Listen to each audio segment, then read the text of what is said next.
All right. Okay. Mad Sensitive. We're back at it, Sammy. Episode 2. Here we go. Some say we would have never made it. They just don't have faith that we got nothing better to do on a Thursday night. I think it's Wednesday, actually. On a Wednesday night. We got nothing better to do on a Wednesday night than to come here and lay down some heat. Some tape. Thank you to our wonderful fans out there who are so devoted to what we do. You guys make it possible. You know, without you, we wouldn't be here. I was excited because I noticed that someone commented on one of our YouTube videos, and I found out it was Army's cousin. Yeah, it was my cousin Christine. Thank you so much. Keep that up. Yeah. We're counting on you. But we're not doing this for anyone, really. Nah, nobody fucking watches this. No one watches this. So what are we doing here, Sammy? Well, we started this podcast because we've been best friends for so long. This is an experiment in us finding a space to continue the conversation that we've been having since we were 9. And I have a question. You and I both have ADD. We were both diagnosed when we were young, and we were actually kind of like part of the first generation of kids who were put on medication really young. Yeah, we launched Concerta. We were like 11, 12, 13. I don't forget exactly. 11, 12, 13. Put on like a pretty considerably high dose of amphetamine. Yeah. Given this diagnosis, and you go to some doctor and they say, yep, you got the thing. Not going to tell us anything about it. Just take this pill and you'll be better. Yeah, it's chemical. Don't worry about it. It's chemical. It's magic. It's this magic little potion. Don't even think about it. Yeah. I want you to take us back for a sec. All right? The year is 2002. You're 10 years old, and you've just learned that you have this thing called attention deficit disorder. Uh-huh. And they don't tell you exactly what that means. They just tell you something seriously wrong with this boy. Prayer just is not working on him. Jesus still fidgety as fuck. Well, I remember I started going to this like learning facility on Girolamo Street in Brooklyn. Go like once or twice a week. See the guy who does canned heat? Jamiroquai. Right.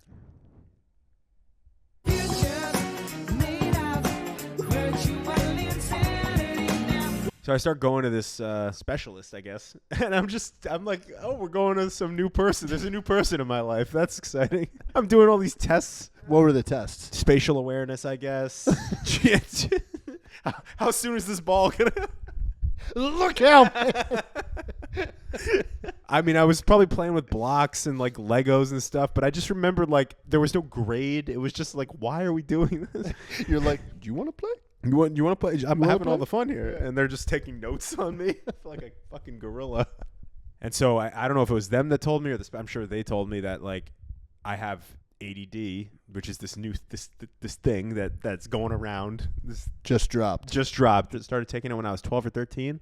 And I stayed on it till I was like 25. When you have ADD, you don't think there's anything wrong with you. And not that there is anything wrong with you necessarily, but there is something happening with you that people medicate.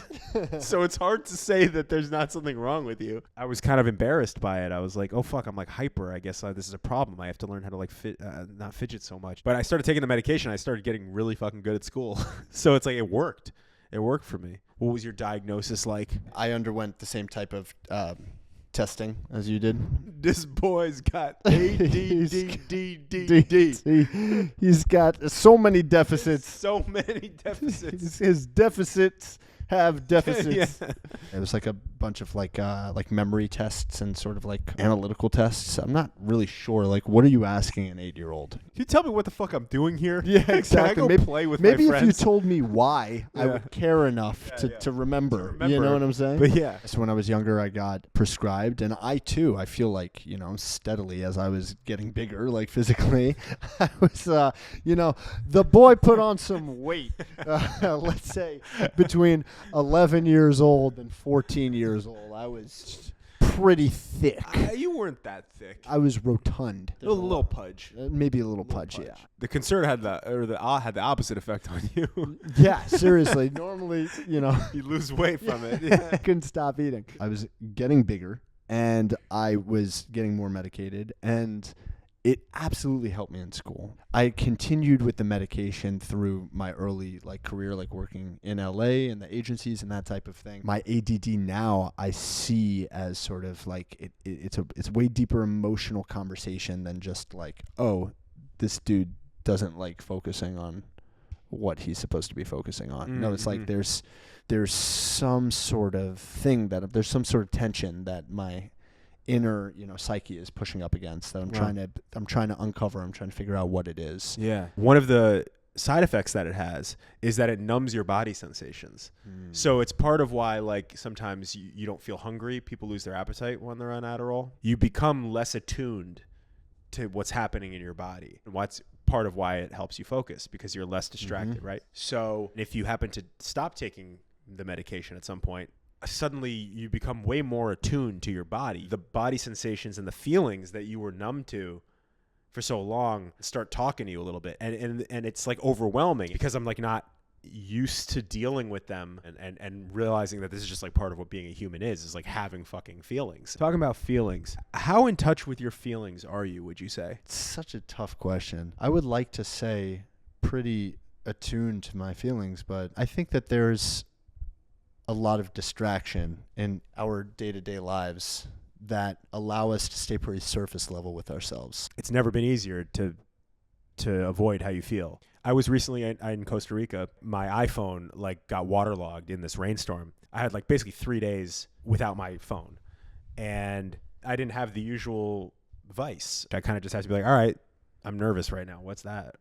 Oh, I feel bored. Ugh, that's a terrible feel. I don't really like this. Without the easy flame retardant, these sparks of feeling are let to burn, and they just eventually they kind of burn out. You know what I mean? And then it's like a forest fire. It's just eventually it's just the feeling got to be felt. It got to say what it had to say, and then now it's all right, oh, I know what that is. But I think the problem is we don't let our bodies feel enough.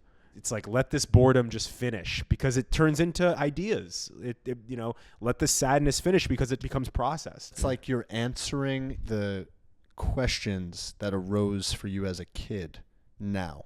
How do you mean? You could be scared to be alone when you're a kid. For me, when I was younger, I was nervous, whenever I was, because I was an only child. I still am. But yeah, you're my brother. For real. But when I was younger, I would fear being alone. Now I'm alone quite often, and I still feel like I have my distractions and my escapes. But if I put all of that to the side and I just sit in silence by myself, those old feelings start to emerge. Now I find a lot of comfort being by myself, which is really nice. But just allowing your mature older self to answer the questions and the fears that you had as a child. Yeah. Do you remember when you were moving and you wrote everything you owned into an Excel sheet? I was going through something at that time, I think. What was going on? I was going through a breakup, and I was going through a job shift, and just everything in my life was changing. And I just felt like I had no control over my life. And I had the thought, what if I only owned 100 things? What if I just, including clothing articles and wires? What if I just had 100 things? I think I could just have 100 things. And it turned out I needed more than 100 things. But then I just started counting everything I own. Everything I own. I literally created it. I still have it. It was like an inventory.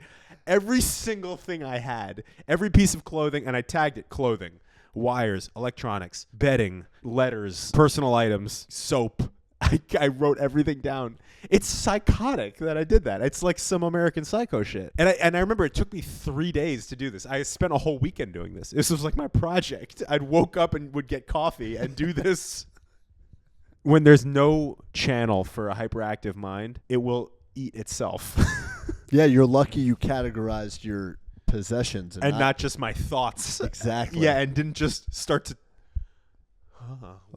This thought. There's my kindergarten teacher. Where does that one go? That energy needs a place to go, and if you don't express it, you impress it. You impress it. There are certain activities that are like particularly painful for people with ADD that are like to the outside eye, like so mundane, and like I think a lot of people downplay like the effects of certain things because they'll think I'm not supposed to react this big to this. This shouldn't be that big a deal. More suffering comes from the shame that we shouldn't be experiencing it than the actual thing itself. Like we end up suffering more because we think we shouldn't be overwhelmed by this, when really it's just like, no, like let it suck and then move on from it. Don't shame yourself for getting overwhelmed in the first place. Like for me, like looking through Tupperware and finding the lids that match, I want to kill myself. That hits. It hits. Wow. I got another one for you.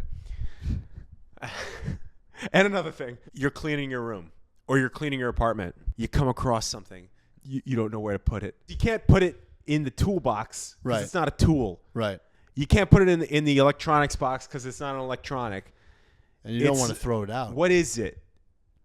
Miscellaneous item. Yeah, it's a miscellaneous fucking item. Yeah. And it sucks. Why am I frustrated at this thing? It's my intellect that's trying to like create a category for everything that is fritzing out because it's encountered something that defies category. The thing about category is it's all arbitrary. Like the categorization of things is totally arbitrary. It's part of why I feel like some people are anti-trans.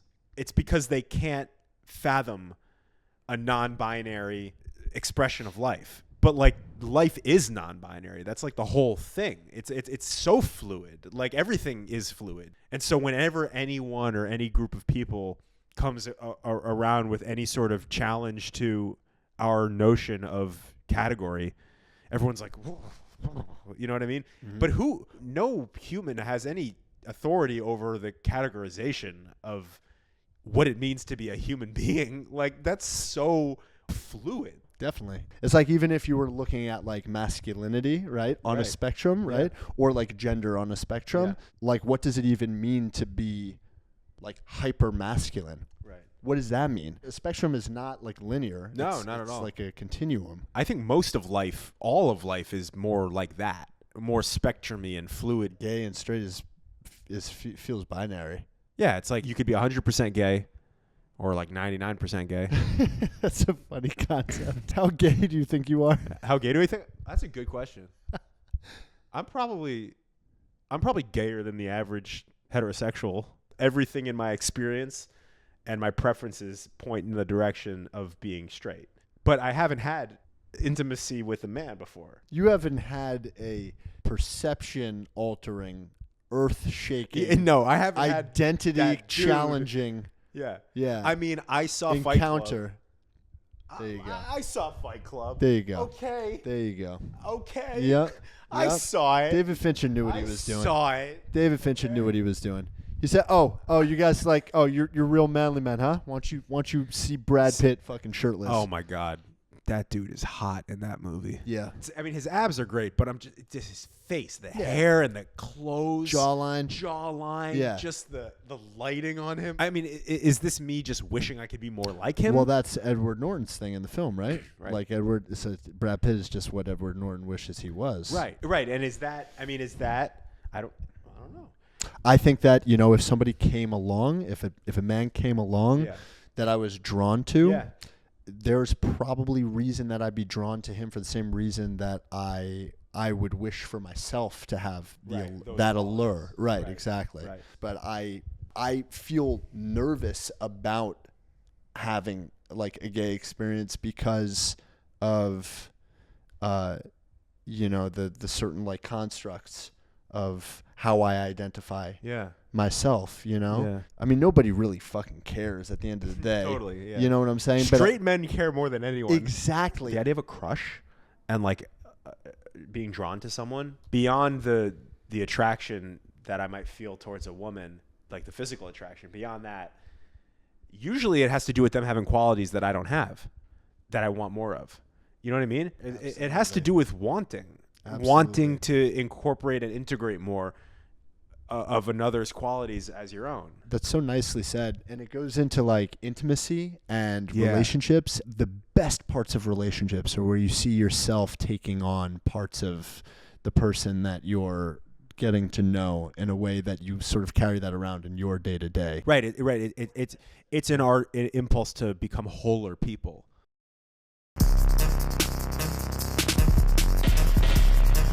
You know, if anybody's fucking watching this, Nobody's watching it. nobody's fucking watching Nobody's this. watching it. I have a story that's like very dear to my heart that I could, may I dive into it? I was in Alaska. I was visiting my cousins who live out there and have been out there for 40 years. It's my first time out there visiting, and I was working at the Alaska State Fair, hurling potatoes with them at this baked potato shack that they run every year. Shout out Potato Palace. So I was, you know, hurling 1,000 pounds of potatoes a day, 6 days a week. But then I had my weekend stacked up. So I had 2 days in the middle of the week. I was given the opportunity to drive up to Denali to see if there was a campsite that I could stay in for the night. The thing with Denali is it's only first come, first serve campsites, but you have to drive like 3 hours to get to Denali before you could even find out. I had never camped alone, let alone alone in Alaska. I was supposed to leave that morning at 9 a.m. My car was all packed up. I was sitting at the kitchen table. It was like 8:30 in the morning. I was researching what was my route, where I was going to stay, what campsites look good, which campsites are the most likely that I can get a spot at, all of these things. And my cousin Marion comes downstairs. She's a fantastic chef, and she baked scones for the morning. She puts a scone in front of me. She's like, what are you up to? And I'm just like, I'm just doing some final research. And she's like, okay, cool. This is an exciting day. She leaves, she goes and she does her thing. She comes back down, but at that point it was like bordering on like 11 a.m. and I'm still sitting at the dining room table. And she comes down and she's just like, why are you still here? And I was just like, I just don't think I'm ready. I still think that there's more that I have to, look up and I have to prepare for. She comes up to me and she sits down and she looks at me and she goes, at a certain point, you just have to get in the car and go. And you can always come back, but you got to go. And it was at that point that I realized that, like, there's only so much preparation you can do. There's only so much the intellect can. The intellect's never going to be the one to say go. True. The intellect's always going to be like, there's more we can prepare. There's more we can do. The intellect is not going to tell you that it's time. The intellect's not going to be like, this would be good for us to go camping in Alaska. This is a good thing. Me, as in the cold. I'm responsible for your well-being. Yeah. I think I'm going to take a flyer on this one. I think so. I think I'm going to close my laptop and stop researching. Yeah. Let's prepare less. It's like an act of the heart. Ooh. That's a good story.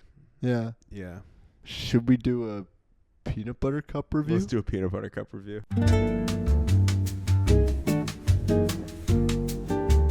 Today we have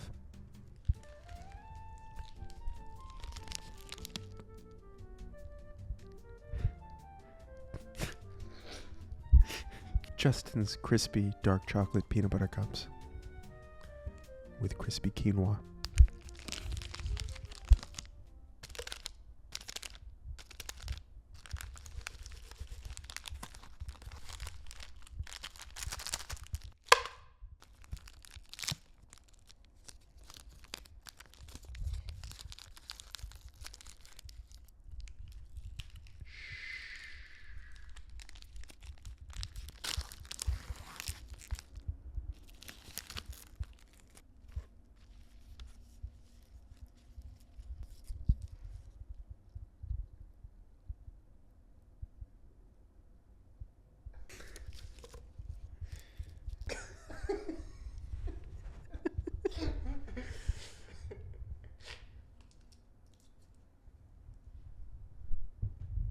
Thank you.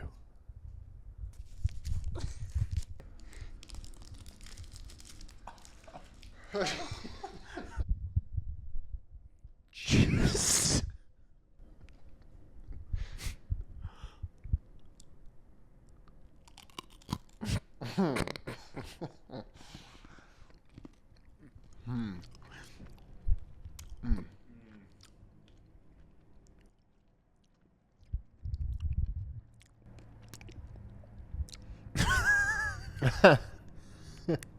You want to describe it a little bit?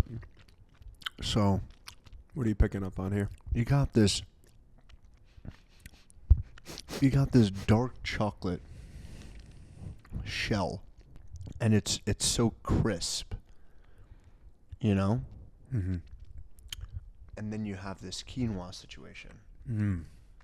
This crispy quinoa where it's like, why? Where'd that come from? Out of left field. That boardroom, that guy just came up with it. Quinoa. Everybody was like, you're fucking crazy. You're high. Yeah. Get out of my office. What's going on the inside here? Well, we got peanut butter. We got creamy peanut butter. And it just coalesces with the dark chocolate so beautifully. It really, it's 3 ingredients. It's just milk. Well, peanut butter. And sugar. And eggs. And cocoa. And cocoa. And peanut butter. And quinoa. Forgot how to eat things. Whoever Justin is. Arrest that man. He's a sick fuck. Oh, I'm jealous that you still have that bite. Wow. Wow. Brava. What's your rating?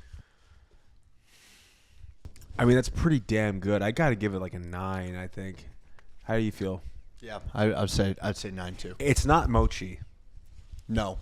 What the mochi has on this is the texture. But this has, this is a mochi adjacent. Yeah. Because it's still a dumpling of some kind.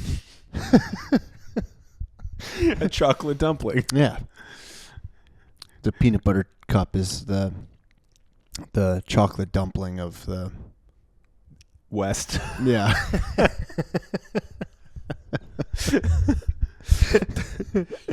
Yeah, I don't think that was real quinoa, though. I feel like that was a Rice Krispie. Do you think they were just calling it quinoa? Well, I don't think Justin's out there, like, harvesting quinoa. He might be getting that sourced from from somewhere. I don't think Justin's got a farm. I don't know if there is a Justin. Justin, if you're out there, hit us up. We're looking for sponsors. We'd love to know your story. Are you a sensitive man? Do you grow your own quinoa? Can you tell us how to make cocoa? Are peanut butter cups the dumplings of the West? Let us know.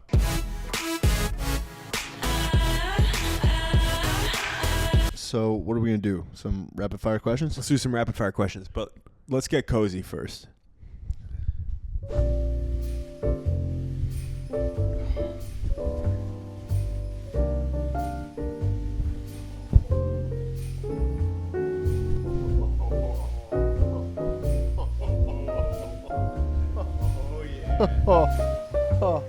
So what do we have here? So today we're drinking a pumpkin spice rooibos by Harney and Sons Fine Tea.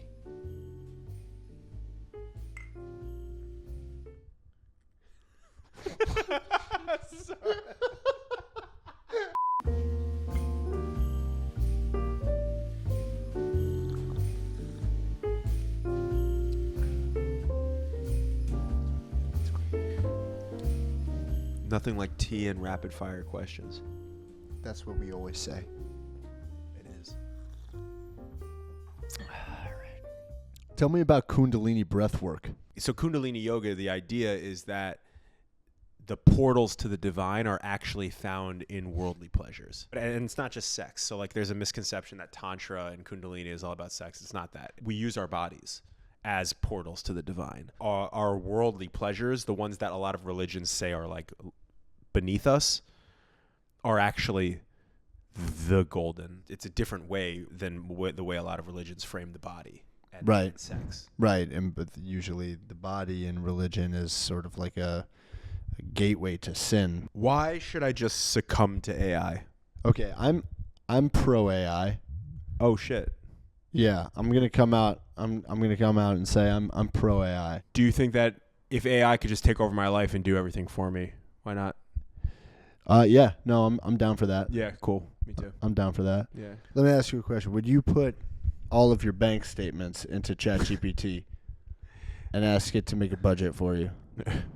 Asking for a friend? I put all my bank statements into ChatGPT yesterday, and I told it to make a budget for me, and it said, "You just need to make more money." Did it actually is say what that? you have to do. I'm It's curious, very what clear. What did it actually say? Did it actually make a budget? Here's the thing. I put the bank statements into ChatGPT, and I said, make a list of all of my expenses. It did that. Whoa. Now what? Now what? Right. What do you ask it to do? Like organize into different categories. Did that. Okay. So Now I got all my expenses organized so like all into a right, category. How much am I spending a month on? I know the answer now. Okay. What now? That's what I couldn't figure out. I couldn't get past that point. I At this couldn't get point. past that level. Yeah. I need AI to tell me what to tell it. Right. You should ask it. Okay, I have this information. What are some questions that I could ask you? And it says, ask away. I'm ready. No. You say I need the questions. I know. And it says, I'm waiting for Oh no. you to You're ask in a the loop. question. Yeah. You're in a loop. I'm in a feedback loop with AI. Oh fuck. I'm surprised it didn't say please don't upload your bank statements. I literally asked it if I could. And it said, sure. All of it. I'm throwing all my shit on Social security, everything. I think it speaks to like a larger urge to powerlessness. Like we want to surrender our power to this being that can do all this for us, make the decisions, do the math, the calculus, take our bank take it all, just make sense of it. I don't care. there. Take my identity. Take everything. Take it. You want to be me? You want to be me so bad? ChatGPT? Yeah. Try it. Try me on for a day. Yeah. You try to navigate this labyrinth of confusion. Yeah, it'd be like, I need more money. I can't live like this. So I say fully lean into AI, but don't listen to AI music. I'm not with that. Hot take: Army's not into AI music. Miku, man, I'm still waiting to be impressed. What's your view on rescue dogs? Get one. I don't know if it's turning 32, but my insides are starting to tingle a little bit. Every time I pass a dog, I just start to get that warm feeling in my stomach where I'm like, I think it might be time. My sister is fosters a lot of dogs. She just adopted a dog recently, actually. What's his name? Frankie. Frank? Frank Jr., actually. It's a Friend's reference. Nice. There's nothing better than dogs, dude. I feel like it might be time. What's your stance on a dog right now? Hate 'em. Hate them? Yeah. Yeah. Can't stand them. God. I can't stand them. I find them dirty. I find them not trustworthy. And They will take your shit and eat your shit they'll and take shit on your shit. shit on your shit. I can see you with a dog, but you're thinking about getting a cat. Maybe. I think a cat would be so funny to have. Cats don't want to be owned No. by anyone. A cat will never say thank you. A dog will show you love. A cat will only show you, it's very transactional with a cat. If I was cool with a cat, Yeah, there's nothing cooler than that. it's so true. There's nothing cooler than A cool having cat. a cool cat Yeah, and being cool with the cat and the Yeah. cat being cool with you. definitely. That's cooler than being cool with the dog. I would agree. You Yeah, two just listen to jazz You together. just listen to jazz, open the window, smoke a cigarette out the window. Absolutely. You know cats fuck with cigarettes. Hell yeah. Cats write poetry. Yeah, for sure. Well, that concludes our rapid fire segment. Yeah, thank you. Thanks for bearing with us. What can people do to help themselves break down these intense life, these intense life process questions? Yeah. For me, the best practice is journaling. I find it has just been an extension of my thinking at this point. I try to use the journal as a space to truly just be as honest as I possibly can. I will go in just into how I'm feeling in a moment. And then usually I'll pull that thread and how I'm feeling in a moment. Usually just a lot more stuff comes out. And it's a great way in. And for me, it's a conversation with myself. There's also an amazing therapy modality called IFS that I've been really big into in the last few years, and it's a great practice because it's something everyone can learn on their own. It's basically, we all have this complex inner network, this inner family of different parts that are different ages and have different personalities, and it's as simple as just asking these different parts, the parts that live in your stomach or your throat or your head, what they want you to know. They end up revealing to you a lot about yourself and a lot about what you're ignoring and what you might not know about yourself. And you end up having it's intimacy with yourself. You end up being like, oh yeah, right, I know what this is. You know what I mean? And you start to understand yourself better and you start to not get so upset with yourself. The key component with IFS is that there are no bad parts. Every part has its own agenda. It might not be expressing itself in a pleasant way. It might come across as anxious or inconsolable or depressed. But at its core, it wants to. It is trying to do something, which is generally to support you or protect you in some way. I'll put some resources in the show notes. Dude, that's so awesome. And Yeah. I feel like that's, you just sort of gave a little bit of a cheat code. Maybe. A little bit. Yeah. Check out IFS. IFS, Richard Schwartz. Not to be confused with IBS. And I've made that mistake before. It'll leave you breathless. No two ways about it. Only one way out. Back door. When you were talking about the different parts, Yeah. the parts of yourself that you're tapping into, the one thing that I was thinking about was like the different chakras and the energy centers of your body, Yeah. which are also responsible for different sort of parts of Yeah. your psychological and like emotional expression. There's a way of moving this energy and sort of getting to know it and creating relationships with it that only happen through taking the time to listen to it. I think another really interesting thing that's sort of emerging, which is sort of in the journaling world, the use of AI as a way of sort of like self-reflection. Yeah. I literally was sitting around yesterday, and I asked ChatGPT what the purpose of life is, and ChatGPT came back to me with like this beautiful answer where it's just like, you know what? As a matter of fact, I'm going to read it. The purpose of life is a deeply personal and philosophical question, and its answer often depends on individual beliefs, values, and experiences. Broadly speaking, many people find purpose through one or more of the following: connection, building meaningful relationships with others, fostering love, compassion, and understanding. Growth, continuously learning, evolving, and becoming the best version of yourself. Contribution, making a positive impact on the world. Fulfillment, experiencing joy, pursuing passions, and finding moments of peace and happiness.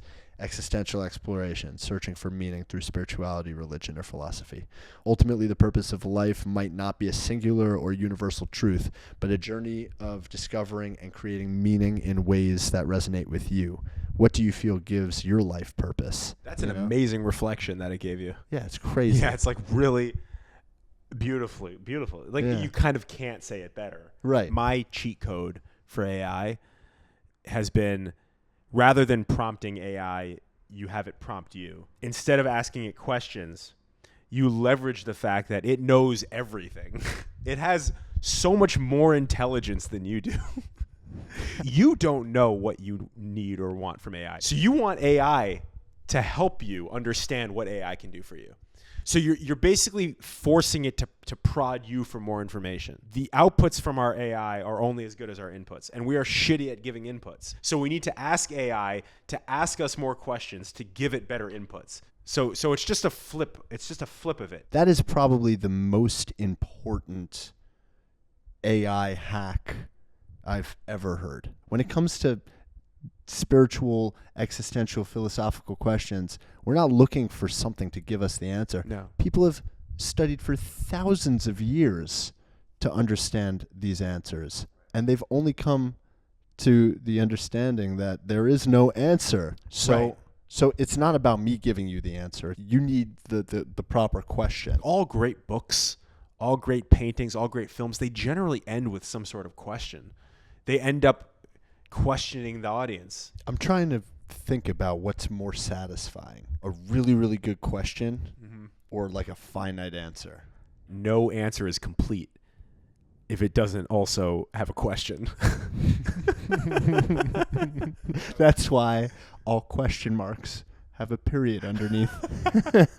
And all periods have a question mark on top of it. And why in Spanish they put the question mark upside down. Upside down. Spanish grammar understands that it starts and ends with a question. They were onto something. They were really onto it. They know. Oh, man.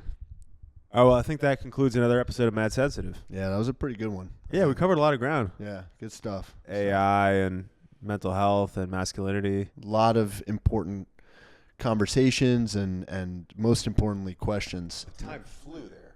Yeah, it's crazy. Recorded for a long time. It's like 2 a.m. Yeah. What do you got going on right now? You doing anything? No, I'm hanging.